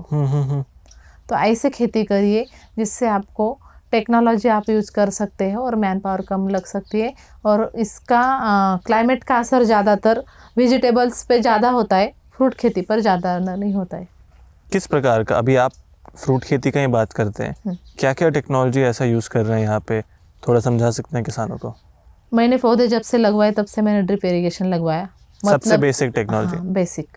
जैसे कि कॉक घुमाती हूँ, पानी जाता है, मुझे पानी देने की ज़रूरत नहीं, सिर्फ मैं एक राउंड मार के आती हूँ कि हर पेड़ के पास पानी गिर रहा है कि नहीं, पहली बात। दूसरी बात, स्प्रेइंग करना है तो हमें ब्लोअर से ही करना है। स्प्रेइंग के लिए ब्लोअर हो गया? हाँ, ब्लोअर हो गया, वहाँ पे हमारे मैन पावर कम लगी। और बाकी फर्टिगेशन जो देना है वही ड्रिप से ही देते हैं, वाटर सोल्यूबल, वो भी ऑटोमेटिक ही जाता है। सेंटराइज एक जगह पर कॉक है, एक ही जगह पर से सब प्लॉट को फर्टिगेशन जाता है, वहाँ पर भी आपको मैन पावर नहीं लगती, स्प्रेइंग के लिए नहीं लगती। बाकी काम रहता क्या है सर? बाकी कॉन्ट्रैक्ट करके लोग आते हैं जो उसकी कटिंग करनी हो पेड़ की, ऐसा कुछ हो, या हार्वेस्टिंग करने के लिए टीम आती है, हमारे यहाँ टीम बन चुकी है अभी, वो कर लेते हैं सर। लेबर का यहाँ आपको चैलेंज आता है, क्योंकि सारे किसान का ये प्रॉब्लम है। हाँ, लेबर का बहुत बड़ा नहीं मिल प्रॉब्लम रहा है किसी को। सर। इसलिए तो कहती हूँ कि फ्रूट की खेती में लेबर कम लगते हैं सर, खुद कर सकते हैं काम। और ऑटोमेशन का जो आप बात कर रहे हैं, जैसे सर भी बता रहे थे कि छोटे छोटे मशीनरी, वो कैसे मशीनरी है? बाग में, बगीचे में एक घास आता है, एक घास उखाड़ने के लिए लेबर लगाएंगे तो लेबर ज़्यादा लगेगा। ग्रास कटर हमने मंगवाए हैं जो चाइना मेड है, थोड़ा बड़ा घास अगर हो जाए ना तो ख़राब हो जाते हैं, छोटा छोटा ग्रास कटर कर लेते हो। लेकिन ऐसा कुछ मशीनरी अगर हो जाए, जो बड़े किसान है ना सर, जो 50 एकड़ 70 एकड़ 100 एकड़ के, वो खरीद सकते बड़ी बड़ी मशीनरी। लेकिन हमारे जैसे जो छोटे किसान है ना, इतनी बड़ी मशीनरी क्यों खरीदी इतनी कम ज़मीन के लिए? तो ऐसे कुछ मशीनरी आनी चाहिए, जैसे कि मल्चिंग पेपर डालना है, मल्चिंग के लिए कुछ ऐसा रोल हो, क्योंकि मल्चिंग डालना हो तो ऐसा मल्चिंग का रोल आता है, साइड से 2 लोग पकड़ते फिर लेके चलते हैं उसको ज़मीन ढकने के लिए। अगर ऐसा कुछ रोल ऑटोमेटिक कुछ मशीनरी आ जाए तो खुद ब खुद वो चले, सिर्फ एक ही मैन उसको हैंडल कर सके, ऐसी मशीनरी आनी चाहिए। ग्रास कटर के लिए ऐसे हैंडल पकड़ के लेके जा सकते हैं, और वो जो रोटावेटर रहता है वो ट्रैक्टर का रहता है, हम्म, और दूसरी जो मशीनरी ट्रैक्टर की है लेकिन वो महंगी है, वो भी ग्रास कटर कर सकती है, लेकिन छोटे किसान नहीं ले सकते। उसके लिए छोटी कुछ ऐसी मशीनरी हो जो बीच में, दोनों पेड़ों के बीच में ऐसा एक आदमी लेके चले और वो ग्रास कटर रोटावेटर के जैसा कर सके, ऐसी मशीनरी आनी चाहिए, समझ गया। जिससे मैन पावर कम लगेगा। और मतलब बेसिकली लेबर के जो प्रॉब्लम्स को क्योंकि सॉल्व कर सके। फर्टिलाइज़र में, जो पेस्टिसाइड में, उसके रेट ज़्यादा बढ़ गए सर अब। हम्म, उसको कवर करना है, लेबर को कवर करना है, आसमान को ही, जो आसमानी संकट है उसके ऊपर भी ध्यान देना है, और रेट क्या मिलेगा आखिर में। ये सारी दुविधाओं में आज का किसान फंसा हुआ है। अगर ऐसे कुछ छोटी छोटी मशीनरी हो जाए और गवर्नमेंट ने अगर कुछ रेट फिक्स कर दिए, तो मुझे लगता है कि किसानी करना कुछ बड़ी बात नहीं सर, मतलब लोग कर दिक्कत की सकते- बात नहीं। दिक्कत की बात नहीं। एक बहुत ज़रूरी विषय है मैम, मैं जानना चाहता हूँ आप इसके लिए क्या करते हैं, वो है मिट्टी। क्योंकि आज सब जगह मिट्टी बंजर हो रहा है, ज़मीन का जो शक्ति है, ताकत है, वो कम होते जा रहा है। जिस तरीके से हम फर्टिलाइज़र इस्तेमाल कर रहे हैं, केमिकल इस्तेमाल कर रहे हैं, पेस्टिसाइड यूज़ कर रहे हैं, एक ही फसल बार बार कर रहे हैं, मेरा मिट्टी कमज़ोर हो जाता है। बराबर। आप कुछ क्या करते हैं अपनी मिट्टी का ध्यान रखने के लिए? मिट्टी परीक्षण करते सर, वो क्या होता है? साल में एक बार लैब में भेजते हैं, हमारी मिट्टी में क्या है और क्या डिफिशियंसीज है वो देख लेते हैं, और बाद में जो डिफिशियंसी है वो हम देते हैं, ऊपर से प्रोवाइड करते हैं उसको। समझ, सॉइल टेस्टिंग। हाँ, क्या क्या देखते हैं सॉइल टेस्टिंग में आप? सॉइल टेस्टिंग में वो ये कितना है, क्या बोलते हैं उसको, कार्बन कितना है, हमारी भाषा में चुनखड़ वगैरह जो है ना, हमारी भाषा मराठी में, क्योंकि हमारी बोली भाषा मराठी हाँ, है। बोली, कोई बात हाँ, नहीं। वो टेस्टिंग में आता है। उसके बाद उसमें जो डिफिशियंसी है वो हम ऊपर से प्रोवाइड कर देते हैं। गोबर खाद ये सब भी डालते हैं? हाँ, अभी तो यही काम चालू है सर, गोबर खाद डालना ही चालू है। गोबर खाद। रेस्टिंग पीरियड का काम चालू है अभी, गोबर खाद भी डालते हैं। और ज़्यादातर पेस्टिसाइड का यूज़ नहीं करना चाहिए, ऑर्गेनिक खेती की तरफ जाना चाहिए सर अब। आप कर रहे हैं? हाँ, 60-40 चालू है सर अभी। 60% ऑर्गेनिक, हाँ हाँ, जा 40%। चुकी हूँ सर। समझ गया। अभी आप मैम, क्योंकि मैं स्लरी देती हूँ नीचे से, जिससे स्लरी मतलब क्या बोलते हैं उसको, वही गोबर हाँ, जीवामृत गोबर, का जो बनाते हैं, गोमूत्र, जीवामृत वगैरह। जीवामृत बनाते हैं। हाँ, बराबर, वही बनाती हूँ घर पर। समझ गया। हाँ, अभी आप आई थिंक काफ़ी समय से खेती कर रहे हैं, महाराष्ट्र में अलग अलग खेती देखा होगा आपने। सबसे बड़ा गलती आपको क्या लगता है किसान करते हैं जिसके वजह से उनको शायद लॉस बढ़ता है? ऐसा कुछ आपने नोटिस किया होगा पैटर्न? सॉइल टेस्टिंग नहीं करते। अगर मेरे बाजू वाले ने खेत में, उसके खेत में कुछ डाला, मेरा और उसका खेत सेम है, और जो हमने प्लांटेशन किया है वो भी सेम है, लेकिन उसकी मिट्टी अलग, मेरे खेत की मिट्टी अलग। उसने जो डाला, मुझे लगा कि उसने डाला तो मैं भी डालना चाहती हूँ, तो वहाँ पे मेंटेनेंस बढ़ जाता है सर। पहले सॉइल टेस्टिंग करनी चाहिए, हमारे क्या खेत में क्या है और क्या कम है, तो सॉइल टेस्टिंग करिए। किसानों को मेरा कहना है फ्रूट खेती की तरफ जाइए, जिससे मैन पावर कम लगे ऐसा।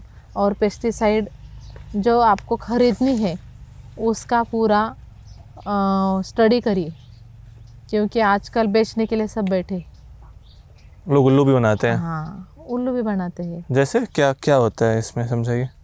मतलब आपके खेत के लिए मैं अगर दुकान पे गई और उनको कहा कि इसकी साइज़ बढ़ानी है मुझे, अनार की साइज़ बढ़ानी है, साइज़ बढ़ानी, इसके लिए कुछ दीजिए, तो बहुत बड़ी लिस्ट वो बना देंगे और मुझे बोलेंगे कि मैडम ये लेके जाइए, इससे साइज़ बढ़ेगी। लेकिन अगर मैं स्टडी करी हूँ कि स्लरी से या जीवामृत से भी अगर उसकी साइज़ बढ़ सकती है, तो क्यों ना हम ऑर्गेनिक फार्मिंग भी होगी और हमारा पैसा भी बचेगा। सही बात है।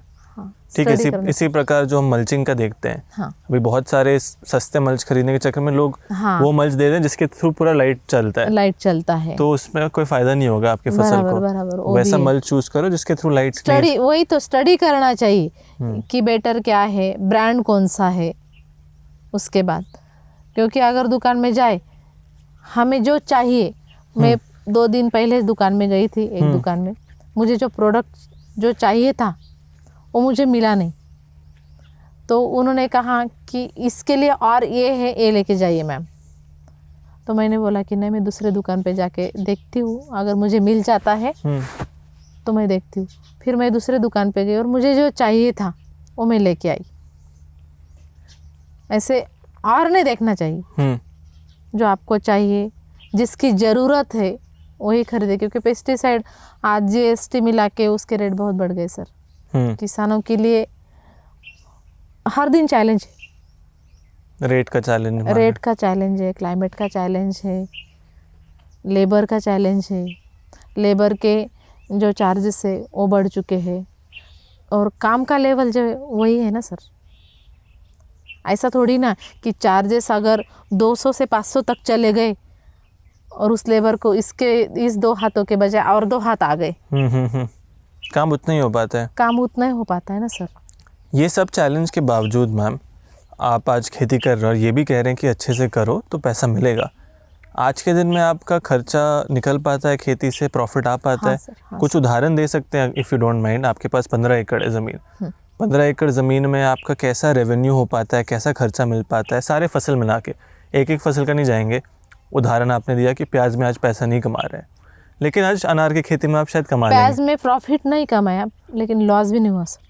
अच्छा, हाँ, लॉस भी नहीं हुआ। तो कुल मिला के कैसे होता है? अगर आप ओवरऑल बता देंगे फिर प्याज का, अनार का, ऐसा अपने खेत के हिसाब से, तो लोगों को एक आइडिया मिलेगा कि हाँ इतना शायद हो सकता है मेरा।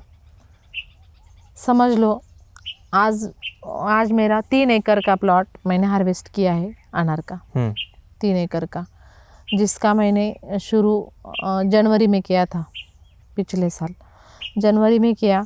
उसके बाद मैं क्या करती हूँ सर, खेती करती हूँ ना, तो कौन सा भी डिसीजन मुझे अगर लेना है, कुछ भी बात मुझे खरीदनी है, तो मैं बहुत क्या बोलते हैं उसको, विचार करती हूँ, सोच करती हूँ कि ये मैं खरीद करूँ या ना करूँ, इससे मुझे प्रॉफिट होगा नहीं होगा। तो मैं मेंटेनेंस जितना कम हो सके ना सर उतना कम करती हूँ। आज 3 एकड़ का प्लॉट मेरा हार्वेस्ट हुआ है। 7-8 लाख का मुझे अनार की खेती में से मिले हैं अभी 7-8 लाख रुपये पर एकड़ ने 3 एकड़ से 8 लाख प्रॉफिट। हाँ, 8 लाख प्रॉफिट मुझे हुआ है। लेकिन मेरा खर्चा बहुत कम हुआ है सर, जो 1.5 लाख रुपए खर्च हुआ है। अगर मेंटेनेंस सोच समझ कर किया जाए ना तो प्रॉफिट अच्छा रह जाता है सर। तो ये 8 लाख आपका प्रॉफिट 1.5 लाख घटाने के बाद कि टोटल प्रॉफिट? नहीं, टोटल प्रॉफिट। तो टोटल प्रॉफिट 8 लाख अनाज से हो गया। हाँ, 3 एकड़ से। और बाकी जो 12 एकड़ है उसमें क्या कर रहे हैं मैम? प्याज जो स्टोर करके रखे हैं, प्याज थे और कुछ बाजरी लगवाई थी मैंने, क्योंकि मेरे यहाँ जो आदमी लोग हैं उनके लिए मुझे बाजरी देनी पड़ती, वो मार्केट से खरीदने के बजाय मैंने अपने खेत में लगाई थी, बाजरी लगाई थी, बाकी के प्याज थे। समझ गया। और मक्का था। उस समय पैसा होता है? हाँ, होता है थोड़ा बहुत कि कैसा? थोड़ा बहुत मतलब खर्चा टाइप निकल जाता है। तो मेजर आपका जो इनकम है अनार से ही? अनार से। आज के दिन में तो अनार का ही है। और जब आप उस समय कर रहे थे उस समय 50 लाख मतलब आपने रेवेन्यू किया तो 20-25 लाख प्रॉफिट कमा पा रहे थे आप? हाँ। समझ गया। बहुत आई थिंक चैलेंजिंग होता होगा आपके लिए भी, इसलिए आपने वो पॉज लिया है, घर भी संभालना, खेती भी करना। बट और मैं इस गांव की सरपंच भी रह चुकी हूँ। अच्छा। हाँ, मेरी फार्मर प्रोड्यूसर कंपनी वुमेंस के लिए। अच्छा, उसमें वो कैसे चलता है? जो हम 5 लोग डायरेक्टर हैं, चेयरपर्सन मैं हूँ। तो मैं मेरी कंपनी के ऊपर नाफेड का भी कॉन्ट्रैक्ट लिया था, कांदा खरीदने का, NCCF का भी लिया था। और आज ढूंढ रही हूँ कि वुमेंस फार्मर प्रोड्यूसर कंपनी के लिए और कुछ नया क्या ला सकूँ ऐसा। कौन सा फसल कर रहे हैं वहाँ पे? फसल नहीं सर, वो कंपनी रजिस्ट्रेशन की है हमने। और हमारा गांव में एक ऑफिस है, और ऑफिस के वहाँ से ही हम मार्केट से कांदा खरीदते हैं या खेत से किसानों के खेत से डायरेक्ट किसानों के वहाँ से करते हैं और स्टोर करते हैं सर, स्टोरेज में। आपके अनुसार एग्रीकल्चर और खेती का भविष्य क्या है? क्योंकि आज आप कह रहे हैं एक भविष्य मुझे जो लगता है आपने कहा FPOs आने चाहिए, FPOs आने से बहुत सारे किसानों का खर्चा बच जाएगा। और क्या कुछ मौके हैं या दिख रहे हैं आपको एज अ फार्मर जो खेती को बदल सकता है? हाईटेक खेती करनी चाहिए पहली बात। दूसरी बात, गवर्नमेंट ने जो एग्रीकल्चर डिपार्टमेंट है उससे बहुत सारी योजनाएं आती रहती है, उसको फॉलो करना चाहिए। और तीसरी बात, फार्मर प्रोड्यूसर कंपनी के लिए फ्यूचर बहुत अच्छा है सर, ताकि किसान साथ मिलके हाँ। मार्केट में बेच सकें। हाँ। आपका लगभग 10 साल के ऊपर 10-12 साल के ऊपर खेती हो गया। हाँ। सबसे आपका प्राउड मोमेंट क्या रहा है और सबसे लो तो शायद तब हुआ होगा जब आप अंगूर का लॉस किए होंगे। लॉस के बाद ही मुझे प्राउड मोमेंट हुआ ना सर, जो क्योंकि अंगूर टमाटर- उखाड़े और टमाटर लगाए। तो वो आपका सबसे हाँ, बेस्ट मोमेंट क्योंकि था। जो बंजर ज़मीन में नेट हाउस बनवाया था, जो 100 टन वहाँ से शिमला कैप्सिकम मैंने उगाई थी, वो भी तो प्राउड ही था, क्योंकि वहाँ बहुत सारे किसान विज़िट के लिए आए थे और बंजर ज़मीन में उगाए थे। बहुत सारे न्यूज़पेपर में हमारी न्यूज़ आई थी। लेकिन उससे भी जब मेरा टोटल लॉस होके मैं खड़ी रही और टमाटर लगवाए और मुझे टमाटर का फसल अच्छा से आया ना सर, वो प्राउड मोमेंट था मेरे लिए। समझ गया। अभी बहुत सारे जो वीडियो देख रहे होंगे शायद, जैसे आपने कहा छोटे किसान हैं या लोग हैं जिनके पास 1-2 एकड़ ज़मीन है, 2.5 एकड़ ज़मीन है, 3 एकड़ ज़मीन है। आपके पास 12-15 एकड़ है। लेकिन यदि छोटा किसान हो, उनके पास 1-2 एकड़ हो, तो क्या मुझे हाईटेक फार्मिंग करना चाहिए? करनी चाहिए। किस प्रकार का? अगर उनके पास पैसा हो तो उन्होंने नेट हाउस बनवाना चाहिए, और अगर उनके पास पैसा नहीं है, जीरो से अगर शुरू करना है, तो उन्होंने फ्रूट की खेती करनी चाहिए। समझ गया। नेट हाउस में आप सब्जियां भी कर सकती हैं। आजकल मैं हाँ। ये भी देख रहा हूँ कि कुछ फल जैसे पपाया नेट हाउस में हो रहे हैं। हाँ। इसका टेक्नोलॉजी स्टार्ट हो गया है। एंड उस पे बस before we end, poly house और नेट हाउस आपने किया भी। पॉली हाउस और नेट हाउस के सबसे बड़े एडवांटेजेस क्या होते हैं और सबसे बड़ा चीज़ क्या ध्यान में रखना होता है?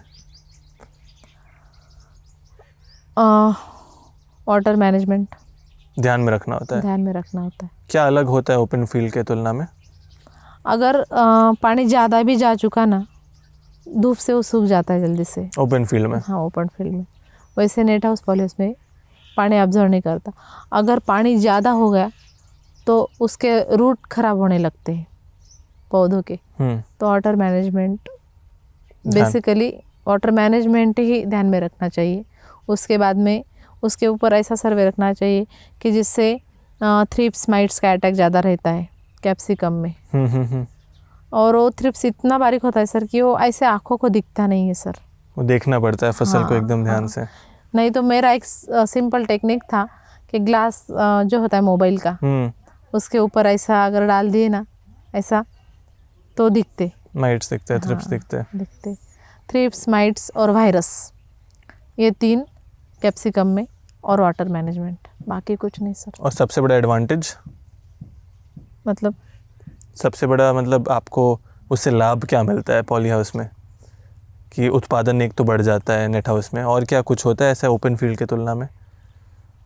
नहीं सर, ऐसा कुछ नहीं। मैं जो लोग को यूजुअली कहता हूँ कि पॉली हाउस है ना, एक प्रकार से ICU जो कहते हैं हॉस्पिटल में, उसकी तरह होता है। क्योंकि आप प्लांट को सारे जो कंडीशन चाहिए वो दे रहे हो। दे रहे होते हैं, और उसके ऊपर वो कवर रहता है ना, मैंने बोला था कि उसके ऊपर जल्दी से अटैक नहीं होता। अटैक नहीं होता किसी का। मतलब वो शाश्वत खेती बोलते हैं कि आना ही आना है, उसका जो फसल है वो आना ही आना है, सिर्फ ध्यान ज़्यादा रखना होता है। हाँ, क्योंकि अगर आप ध्यान नहीं रखेंगे तो जिस तरीके से आपके पौधे को वो अच्छा लग रहा है, अगर पेस्ट और डिजीज़ आ गया उसको भी अच्छा लगता है। तो वो मल्टीप्लिकेशन ज़्यादा तेज़ हो जाता है। तो यदि संरक्षित खेती में कोई टेक्नोलॉजी अडॉप्ट करने चाहते हैं, ये चीज़ भी उन्हें ध्यान में रखना ज़रूरी है। आखिर में मैम, जो लोग ये पॉडकास्ट देख रहे हैं उनको आप कुछ अपने अनुभव के हिसाब से क्या मैसेज देना चाहेंगे कि खेती में आओ, या फिर अगर आ रहे हो तो ये सारी चीज़ ध्यान में रखो? एक आखिरी मैसेज। वही तो मैंने पहले बोला और फिर मैं बोल रही हूँ, एक बार फिर से। जो खुद कर सकते हैं, ध्यान दे सकते हैं, उन्होंने ही खेती में आना चाहिए। मैनेजर लोग कर लेंगे, लेबर लोग कर लेंगे, उससे नहीं होगा सर।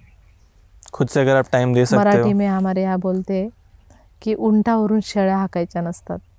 मतलब हिंदी में क्या बोलते हैं मुझे पता नहीं। मतलब क्या कहना चाह रहे हो उससे? कि बाहर से हम लोग सिर्फ बोलेंगे कि अंदर काम चालू है खेती में, और खेती के कोने में खड़े रह के देखेंगे तो नहीं होगा ना सर। प्रैक्टिकली करना होता है, वहाँ जाके देखना होता है, करेक्ट। हर पौधे से बोलना होता है, उसको टच भी अगर टच करे ना पेड़ को तो अलग फील होता है सर। मुझे तो होता है खेत में जाके। खेत में जाके ही होता है।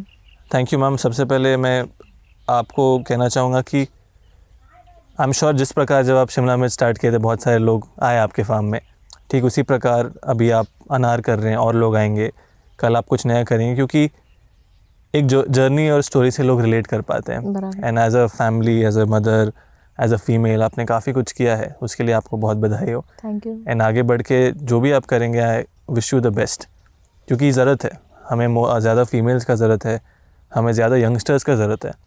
एक्चुअल में लोग ध्यान नहीं देते हैं कि जो एग्रीकल्चर लेबरर्स होते हैं उसमें अबाउट 50 to 60% फीमेल्स ही होती है, बराबर और जो आगे बढ़ के किसान हमेशा वो मेल होता है। बराबर। तो मैं उम्मीद करता हूँ कि मैंने बोला था ना सर कि महिला किसान को प्लेटफॉर्म नहीं देते। हाँ, मेरे हस्बैंड भी यहाँ आके मुलाकात दे सकते थे ना, लेकिन प्लांटेशन से हार्वेस्टिंग तक पूरा काम मुझे करने देते, पूरे डिसीजन भी मुझे ही लेने देते ना वो लोग। इसलिए मेरी फैमिली सपोर्टिव है। ऐसे बाकी के फैमिली ने अगर किया तो मुझे लगता है कि महिला किसान की संख्या बढ़ सकती है सर।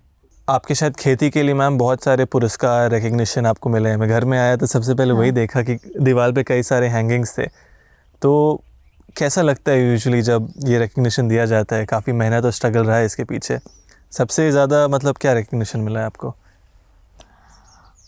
एग्रीकल्चरल डिपार्टमेंट जो है केंद्र सरकार का, वहाँ के उस समय के जो एग्री मिनिस्टर थे वो नरेंद्र सिंह तोमर जी थे।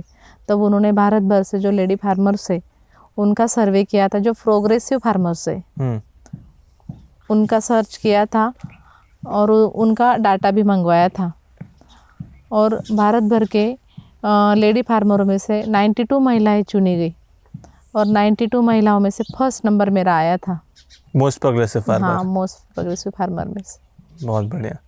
एंड इसके अलावा भी कई सारे जगह पे आपको रिकग्निशन मिला गया है। हाँ, बहुत जगह पर मिला है सर।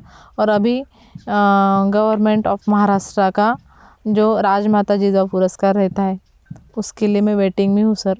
अगर गवर्नमेंट महाराष्ट्र ने मुझे दे दिया तो मुझे अच्छा लगेगा सर, क्योंकि मेरा काम है और मैं किसी रिटर्न के बदले काम नहीं कर रही सर। मुझे कुछ रिटर्न मिल जाए, या मुझे ऐसा मैंने सोचा नहीं था ना जब मैंने खेती स्टार्ट की कि आप मेरे यहाँ आएंगे मेरा इंटरव्यू लेने के लिए। आप मेरा काम देख के आए ना सर। सही बात है। किसी रिटर्न के बदले में काम नहीं कर रही सर। मेरा काम तो चालू है और मेरा सपना है कि खेती में मेरा और बड़ा नाम बने, क्योंकि आज तक नाम उनका बड़ा है जिन्होंने स्ट्रगल किया है उनके फील्ड में। अगर नाम बड़ा करना है तो स्ट्रगल करना ही होगा सर। तो क्यों ना मैं किसानी में, क्योंकि मेरा एजुकेशन पूरा नहीं था, मैं जॉब नहीं कर सकती थी, तो खुद के खेती के बॉस बन के और नाम बढ़ा सकती हूँ। मेरा लिविंग ऑफ स्टैंडर्डनेस मैं बढ़ा सकती हूँ, मेरे बच्चों की पढ़ाई मैं कर सकती हूँ। तो खेती में और नया क्या सीखने को मिलेगा ये मैं हर वक्त ढूंढती रहती हूँ सर। अगर मैं तभी आपको बोली कि जब फ्लावरिंग स्टेज होती है अनार की, फ्लावरिंग स्टेज में जितने ज़्यादा मेल और फीमेल 2 प्रकार के फूल आते हैं, उसका परागीभवन जिसको बोलते हैं होना होता है। तो पेस्टिसाइड के दुकान वाले क्या करते हैं, स्प्रे लेके जाओ, इससे फ्रूटिंग ज़्यादातर बढ़ेगी ऐसा। लेकिन मैंने एक देखा, ऑब्ज़र्व किया सर, कि मधुमक्खी अगर ज़्यादातर हो प्लॉट में तो सेटिंग ज़्यादा मिलती है सर।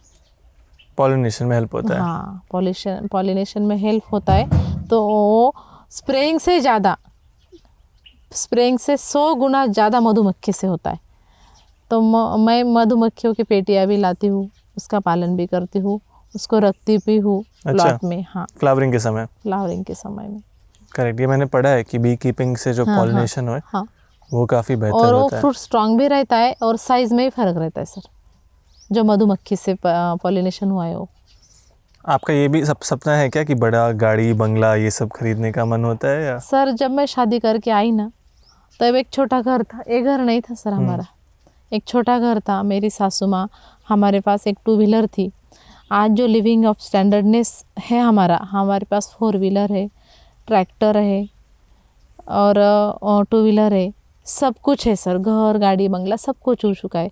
वो मेरी खेती माँ से है, काली मिट्टी से ही मुझे मिला है। उसकी सेवा करने का फल मुझे मिला, ऐसा मुझे लगता है सर। चलिए, उम्मीद अब करते हैं। सिर्फ मेरा सपना मेरी बेटियों को पढ़ाना है सर। बाकी उनका नसीब क्या है मुझे पता नहीं, लेकिन मेरा काम, मैं अपने मार्ग से सरल काम करती हूँ सर। मैं ऐसी फार्मर नहीं कि अगर किसी ने मुझे सलाह मांगी और मैंने कुछ गलत बताया। जो मुझे अनुभव आया मैं सबको बताना चाहती हूँ, आपके माध्यम से भी सब किसानों को बताना चाहती हूँ कि अगर किसी को कुछ प्रॉब्लम में आए, आप मुझसे हेल्प मांग सकते हैं। मैं आपको सलाह देने के लिए तैयार हूँ, क्योंकि अच्छे करने का रिटर्न अच्छा ही मिलता है सर। लोग आपसे संपर्क कैसे कर सकते हैं मैम? मेरा नंबर आप दे सकते हैं मैं नंबर डाल दूंगा डिस्क्रिप्शन में। हाँ, जो लोग संपर्क करना चाहें आपको रीच आउट कर हाँ, लेंगे। कर सकते हैं sir. Thank you so much ma'am आपके समय के लिए, एंड मैं उम्मीद करता हूँ कि आगे आप बहुत आगे बढ़ें। Thank you ma'am.